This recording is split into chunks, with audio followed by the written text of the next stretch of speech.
পহেলা ফেব্রুয়ারি এই নবজাতকটিকে ভর্তি করিয়ে লাপাত্তা হয়ে যান এই নবজাতকটির বাবা ও মা। চিকিৎসারত অবস্থায় চতুর্থ দিন অর্থাৎ 4 তারিখেই এই নবজাতকটি মৃত্যুবরণ করেন। ভর্তির সময় অ্যাডমিশন ফর্মে যে মোবাইল নাম্বার এবং ঠিকানা দিয়ে গেছেন সেই মোবাইল নাম্বার এবং ঠিকানাও ভুল। ভর্তির পরে এনআইসিইউতে যে ডকুমেন্ট মেনটেন করা হয় সেখানে কি লেখা আছে শুনে আসি সেই ইনচার্জের মুখ থেকে। আচ্ছা রূপা হৃদয়, আমরা 1 তারিখে ভর্তি হয়েছে, ভর্তির পর থেকে তোমাদের কাছে কি মেসেজ আছে আমাদেরকে বলো।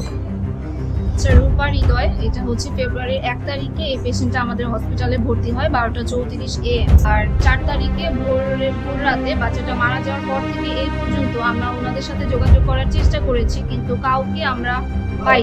এখন আমরা নিজ দায়িত্বে এই বাচ্চাটার হচ্ছে হ্যান্ডওভার করার চেষ্টা করি। বেয়ারিশ লাশ হিসেবে এই বাচ্চাটাকে আইনি প্রক্রিয়ার মাধ্যমে হস্তান্তর করার চেষ্টা করি। মোবাইল নাম্বার দুটো কি আছে এখানে? হ্যাঁ, এখানে নাম্বারগুলো আছে এবং নাম্বারগুলো বন্ধ। আমরা নাম্বার দুটো দেখি।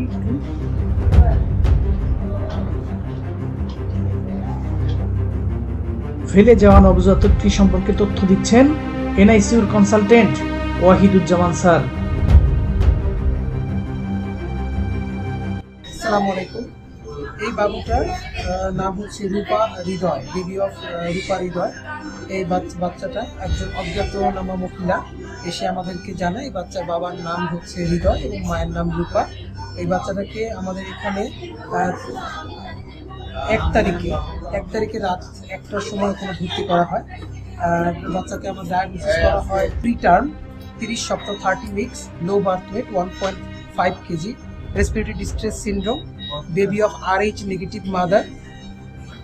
আর আমরা এক্সরে করে দেখতে পারি যে বাচ্চার লাংসে নিউমোনিয়া আছে এবং রাইট লাংসে কোলাপস আছে।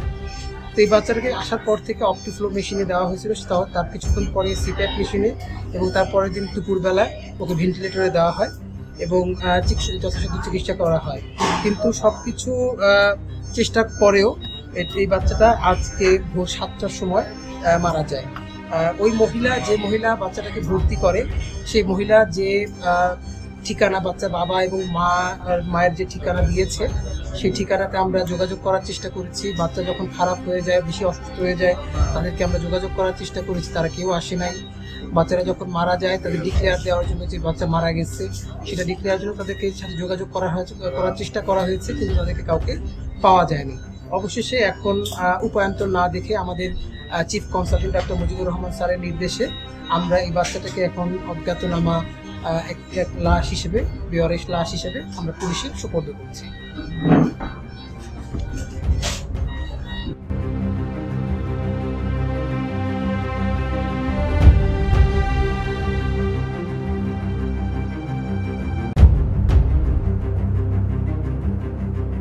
যেহেতু বেওয়ারিশ নবজাতকটির দাফন কাফন আইনি প্রক্রিয়া ছাড়া করা সম্ভব নয়, তাই আমরা আইনি প্রক্রিয়া সমাপ্ত করার জন্য রওনা দিয়েছি সিদ্ধিরগঞ্জ থানার উদ্দেশ্যে।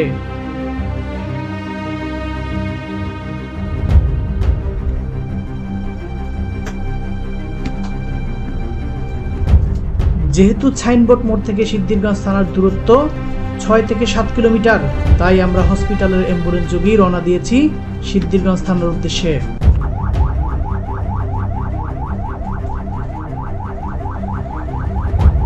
মানুষ কতটা পাষণ্ড আর হৃদয়হীন হতে পারে তা এই ফেলে যাওয়া নবজাতকটির মা বাবাকে দেখলেই বোঝা যায়।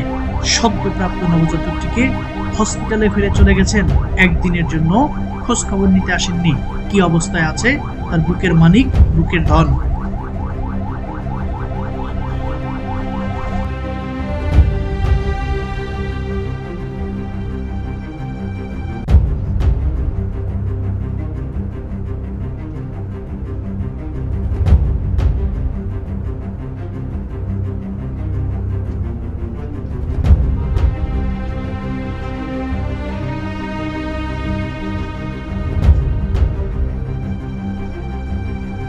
অবশেষে আমি এবং আমার হসপিটালের assistant director Shafiqul Islam sir Siddhirganj থানায় এসে পৌঁছেছি।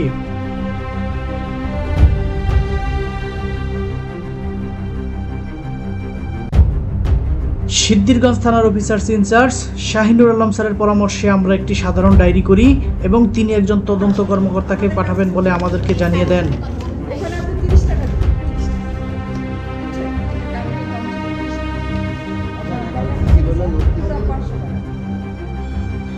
এক ঘন্টা অপেক্ষার পর সিদ্ধিরগঞ্জ থানা থেকে একজন তদন্ত কর্মকর্তা আসেন এবং তদন্ত শেষে তিনি আমাদেরকে স্থানীয় একটি কবরস্থানে নবজাতকটি বেওয়ারিশকে কবরস্থ করার নির্দেশ দিয়ে যান।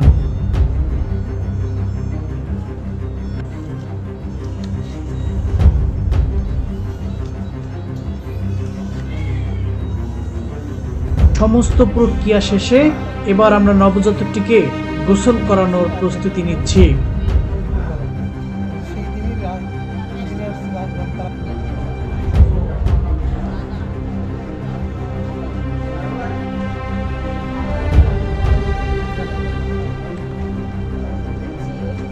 বেওয়ারিশ নবজাতকটিকে অতি যত্ন সহকারে গোসল করিয়ে দুইজন খালা আমাদের কাছে নিচে নিয়ে আসেন।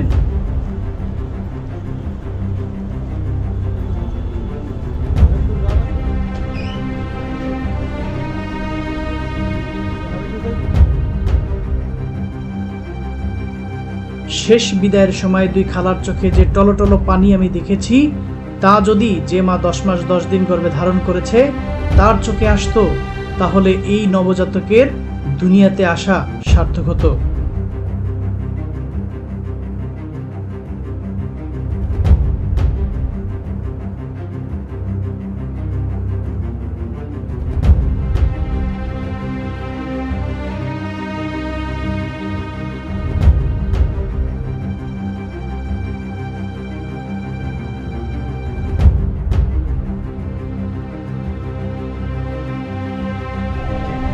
ঘড়ির কাঁটায় রাত তখন প্রায় 11:30।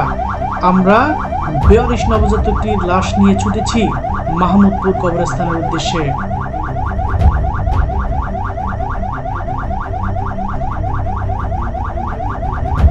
বেওয়ারিশ নবজাতকটির দাফন কাফনে শরিয়া মোতাবেক কোনো কিছুরই যেন কমতি না হয়, সেই ব্যাপারে বারবার আমাদেরকে ফোনে সতর্ক করেন নবজাতক হসপিটালের chief consultant doctor Mujibur Rahman sir. অবশেষে বেওয়ারিশ নবজাতকটির লাশ নিয়ে আমরা পৌঁছিয়েছি মাহমুদপুর কবরস্থানে এবং তাকে শেষ বিদায়ের সাদা কাপড়ের কাফন পরিধান করিয়েছি।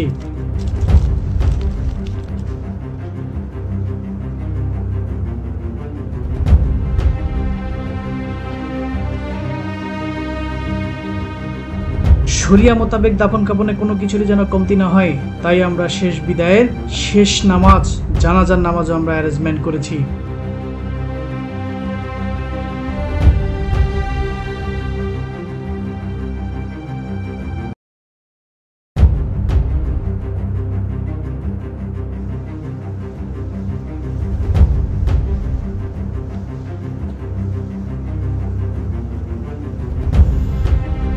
পায়ের অংশ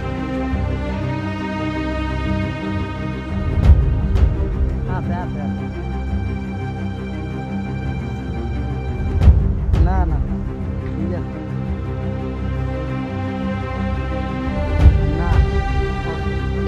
জানাজা শেষে মাহমুদপুর কবরস্থানে তাকে কবরস্থ করেছি। সব শেষে মহান আল্লাহ তাআলার কাছে এতটুকুই বলা, আল্লাহ তাআলা যেন এই জান্নাতের পাখিটিকে মাফ করে দেন। আমিন।